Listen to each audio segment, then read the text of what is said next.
Welcome everybody to the Latin Nerds Network. My name is Jose and this is my review for Smile 2. Of course, the inevitable sequel to the original, a movie which I didn't see in the theaters. I kind of skipped it. I thought it was stupid, it looked dumb. I was wrong, and I ended up seeing it later on home, and I really enjoyed it. It's a nice little, well-executed original horror film.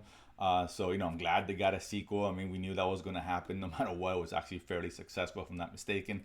This one here starring Naomi Scott. She plays the lead here. She's like this popular, big time pop star who over the last couple of years has gone through a lot. She got hooked on drugs, alcohol, what have you. About a year before the movie takes place, she got involved in a car accident with her boyfriend, a famous actor who ended up dying in the accident. So now she's kind of making a comeback. She's clean, trying to deal with all those issues and, try to get her career back on track. And of course, we all know what happens here, that she gets infected by, of course, this demon, parasite, whatever you want to call it, which causes you to see things and, sends you into madness and eventually kills you. And of course, if it kills you in front of somebody else, that person now becomes infected, which is what happened with her, with someone she was trying to get some pain pills, was infected, kills himself, and now it's last on to her. And now she's dealing with everything she's dealing with. On top of that, she's going nuts, right? And the movie really focuses on that going nuts aspect of it here. This one here, listen, it defies the fact that it was a little bit too long. It's about 2 hours and 5 minutes minus the credits. For a horror film, it's a little bit long.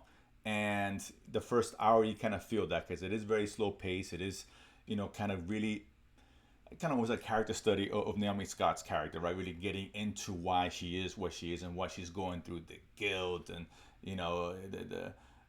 the anguish and all that, being involved in her boyfriend's death and the alcohol and, all this other stuff that's thrown on top of her, and then maintaining that persona in the outside world so they don't see the pain that she's going through inside. So I get all that, and that's all necessary, no doubt about it, for what, this parasite kind of latches onto, right, which is very appealing to it. But then, the second hour, things really pick up. And don't get me wrong, I like how it starts. It's a great little first scene, introduction with one of the characters from the first film.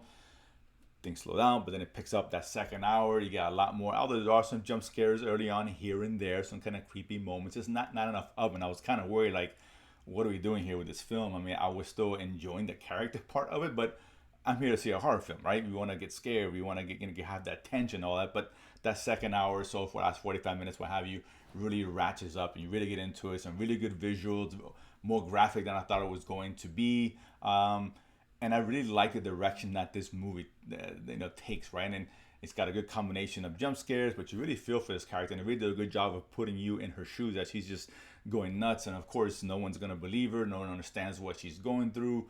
These visions, she herself can't decipher what's real and what's not. And I like that, right? And it's like you have those moments like, okay, what's going on? And it does set up some pretty good jump scares here along. But there's a lot of good moments of tension, ratcheting up to the end, which I really enjoyed that third act. And the ending, right? Because listen, the ending is I like we went with it. I thought it was gonna go conventional, and it doesn't, and it kind of pulled the wool over your eyes and kind of gives you an idea of what she was actually going through, and then how, and I won't spoil it here, but how things end up. You can really see the vision for a third film, making it a much bigger movie, which I anticipate it could be based on what happens in the end here, right? Not to keep it as vague as I could. But I enjoyed it. That was really good. I mean, yeah, is it a little too long?